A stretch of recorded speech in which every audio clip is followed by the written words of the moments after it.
ஆண்டு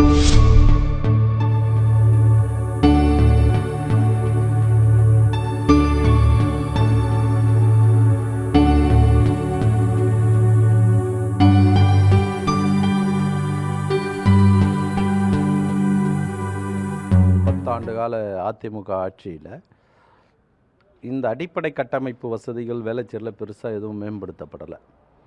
நம்ம திராவிட முன்னேற்ற கழக அரசு மாண்புமிகு முதலமைச்சர் முத்துவேல் கருணாநிதி ஸ்டாலின் அவர்கள் முதலமைச்சராக பொறுப்பேற்ற பிறகு இந்த வேளச்சேரியில் குறிப்பாக நீங்கள் கேட்ட மாதிரி இந்த வெள்ள பாதிப்பை தடுக்கணும். ஏன்னா எப்போ மழை பெஞ்சாலும் வேளச்சேரியில் இருக்கக்கூடிய எல்லா தெருக்களிலும் பெரும்பான்மை தெருக்களில் வெள்ள பாதிப்பு ஏற்பட்டு மக்கள் சொல்ல முடியாத துயரங்களுக்கு ஆளாயிட்டு இருக்காங்கன்னு சொல்லி குறிப்பாக இந்த பாதிப்பை தடுக்கிறதுக்கு என்னன்ட்டு ஒரு பெரிய அளவில் மாண்பு முதலமைச்சர் தலைமையிலான அதிகாரிகளுடைய குழு அமைச்சு அதற்கு நம்முடைய உள்ளாட்சி பிரதிநிதியாக எங்களுடைய ஆலோசனைகளையும் பெற்று ஒரு விரிவான திட்டமிடுதலை நாங்கள் முன்னெடுத்தோம். அந்த முன்னெடுத்ததுடைய வேளச்சேரியில் எங்கெங்கிருந்து தண்ணி சேருது, வேளச்சேரியில் பெய்கிறக்கூடிய அந்த மழை நீர் எப்படி வெளியேற்றணும் இப்படின்றத ஒரு திட்டமிடுற போது குறிப்பாக வேளச்சேரிக்கு எங்கேருந்து தண்ணி வருது அப்படின்னு சொன்னால் பல ஆண்டு காலமாக ஆலந்தூர்லேருந்து வர தண்ணி, ஆலந்தூர்லேருந்து வெளியில் சிட்டி லிங்க் ரோடுன்னு ஒன்று இருக்குது. அந்த சிட்டி லிங்க் ரோடு ஆதம்பக்கம் ஒட்டினா மாதிரி வரும். அந்த சிட்டி லிங்க் ரோட்டில் இருந்து அந்த தண்ணி வேளச்சேரி உள்ளே வருது. வேளச்சேரி வார்டு 175, ஒட்னாமரி சைதாப்பேட்டை 172வது வார்டு. அதுக்கு ஒரு குறைந்த இடம்தான். ஆனால் பெரும்பகுதி வேளச்சேரியுடைய அந்த 175வது வார்டில் 176வது வார்டுலையும் 2 வார்டையும் அது பாதிக்குது. அந்த தண்ணி தான் உங்களுக்கு இந்த கக்கன் நகர், அந்த டிஎன்பி காலனி, இந்த பக்கம் நம்ம ஏஜிஎஸ் காலனி, இபி காலனி, இந்த மாதிரி இடங்கள்லாம் மிகப்பெரிய பாதிப்பு அந்த தண்ணி, ஆலந்தூர் தண்ணி. அப்போ இந்த ஆலந்தூர் தண்ணி ஒரு காலத்தில் இங்கெல்லாம் விவசாயத்துக்காக இந்த பக்கம் அந்த காலத்தில் இருந்தது. இந்த தண்ணி இப்போ இங்கே குடியிருப்புகளை பாதிக்குதுன்னு சொல்லி இதை மடைமாற்றணும் அப்படின்னு ஒரு திட்டத்தை தீட்டி அந்த தண்ணியை சிட்டி லிங்க் ரோடில் காவா ரொம்ப சின்னதாக இருந்தது, பல இடங்களில் இல்லாமலும் இருந்தது. அப்போ அந்த தண்ணி வெளியே வர பாதையை ஒரு சிட்டி லிங்க் ரோடில் ஒரு கால்வாயை புதுசாக 1.600 மீட்டர் 1.600 மீட்டர் நீளத்துக்கு கிட்டத்தட்ட அது ஒரு பெரிய கால்வாய். அந்த திட்டத்துக்கு மட்டும் இந்த உட்கால்வாய்கள் ஒரு 24 கோடியில் திட்டமிட்டு அந்த கால்வாய்களெல்லாம் கட்டி அந்த தண்ணியை ஊருக்குள்ளே பாயாத அளவுக்கு ஒழுங்குபடுத்தி ஏரியினுடைய கடைசி பகுதி, அந்த கடைசி பகுதியில் எடுத்துகிட்டு அந்த கால்வாயை லிங்க் பண்ணி விட்டோம். அது கொடுத்தாலும் போதுமான கொள்ளளவு தாங்காத அளவுக்கு தண்ணி உபரி நீர் மேலே வருது. அப்போ இந்த தண்ணியை இதை தற்காலிகமாக அங்கே பண்ணதை தாண்டி இந்த தண்ணி எப்படியும் அடையாருக்கு கொண்டு போனால் தான் இந்த வேளச்சேரியினுடைய வெள்ள பாதிப்பு தடுக்கப்படும் என்பதை உணர்ந்து கிட்டத்தட்ட உங்களுக்கு அந்த 10 கோடி ரூபாய் செலவில் இந்த கலைஞர் ஹாஸ்பிட்டல் இருக்குது பாருங்கள், கலைஞர் ஹாஸ்பிட்டல்லேருந்து அந்த ரோட்டில் கிட்டத்தட்ட ஒரு 8 கோடி ரூபாய் செலவில் ஒரு பெரிய கால்வாய், ஒரு கட்டன் கவர் கால்வாய் மாதிரி ஒரு 6 அடிக்கு 2 மீட்டர் அகலத்துக்கு ஒரு கால்வாய் அமைச்சு அந்த கால்வாயோட அண்ணா சாலையை ஒரு நெடுஞ்சாலைத்துறையின் சார்பில் அது ஒரு 5 கோடி ரூபாய் செலவில் அவங்க ஒரு பிரிகாஸ் முறையில் ரோடு கிராசிங் பண்ணி ஒரு 2.25 கோடி ரூபாய் செலவில் அந்த காந்தி மார்க்கெட் இருக்கக்கூடிய அந்த கைலாங்கல்லாம் இருக்குது பாருங்கள், அந்த காந்தி மார்க்கெட் வழியாக அந்த கால்வாயை அமைச்சு பெரும்பான்மை தண்ணீரை சிட்டி லிங்க் ரோடுக்கு வர தண்ணியையும் கொஞ்சம் வர வச்சு மீதம் இருக்க நிறைய பெரும்பான்மை தண்ணியை அடையாருக்கு திருப்பிட்டோம். இப்போ அடையார் கால்வாய்க்கு திருப்பினதுனால, ஆற்றுக்கு திருப்பினதுனால இந்த தண்ணி பெரும்பகுதி வேளச்சேரிக்கு வருது தடுக்கப்பட்டு இருக்கு. நான் வேளச்சேரி தொகுதியிலேருந்து பேசுகிறேன். வேளச்சேரி, என் பேர் நாகராஜன். வேளச்சேரி தொகுதியில் என்னோடய வார்டு 175 வார்டுலேருந்து பேசுகிறேன். இப்போ இதுக்கு முன்னெல்லாம் மழை நீர்லாம் பார்த்திங்கன்னா கடந்த முடிஞ்சு போன ஏற்கனவே 10 வருஷம் இருந்த அதிமுக ஆட்சி காலத்தில் பார்த்திங்கன்னா முன்னாள் சட்டமன்ற உறுப்பினர் இருந்தார். அந்த சட்டமன்ற உறுப்பினர் இருக்கும் போதெல்லாம் இங்கெல்லாம் பார்த்திங்கன்னா ஒரு சின்ன மழை, சும்மா ஒரு 10 நிமிஷம் மழை பெஞ்சாலே ஏரியா ஃபுல்லாக நின்றோம்.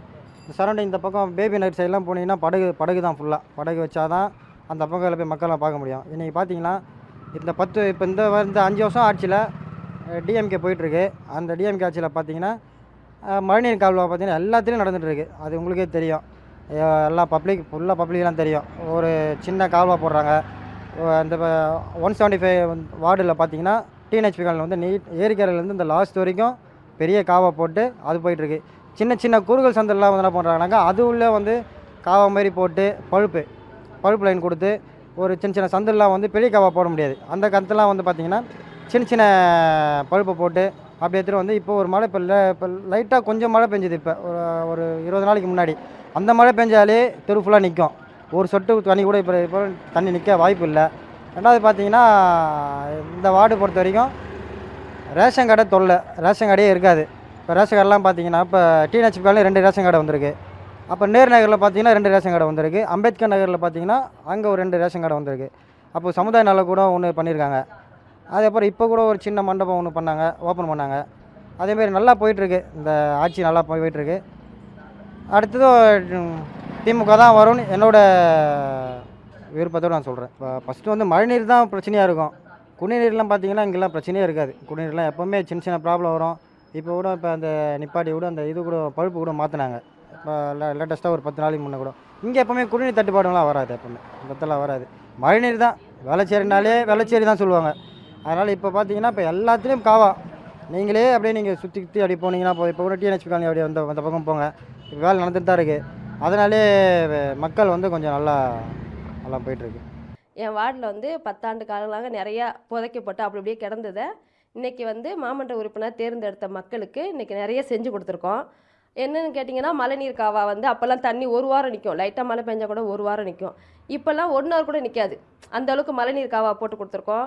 அதுக்கேற்ற மாதிரி சந்து புந்தெல்லாம் வந்து பைப்பு கனெக்ஷன், மழைநீர் பைப்பு கனெக்ஷன் ஒன்று இருக்கும்.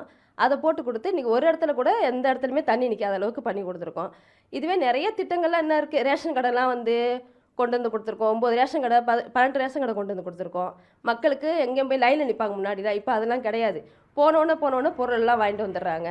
அதே மாதிரி அம்பேத்கர் நகர்லாம் ரோடே போட்டதே கிடையாது. இதுக்கு சரித்திரமே இல்லையா, அங்கெல்லாம் போட்டதே கிடையாதான். இப்போ நான் மாமன்ற உறுப்பினர் தேர்ந்தெடுத்ததுனால அந்த மக்களுக்கு அன்றாட வாழ்க்கையில் போய் நான் அன்னன்னைக்கு பார்த்து என்ன குறைகள் நிறையெல்லாம் பார்த்தறிஞ்சு அவங்களுக்கு வந்து இன்றைக்கி ரோடு சந்து புந்து எல்லாம் ரோடு போட்டு கொடுத்துருக்கோம். அதுமாரி ஜிம்மு திறந்து கொடுத்துருக்கோம். அதுக்கு நைட் சென்டரு இப்போ ஒர்க் நடந்துக்கிட்டு இருக்குது. இந்த மாதிரி நிறையா பல திட்டங்கள்லாம் நிறையா கொண்டு வந்திருக்கோம்.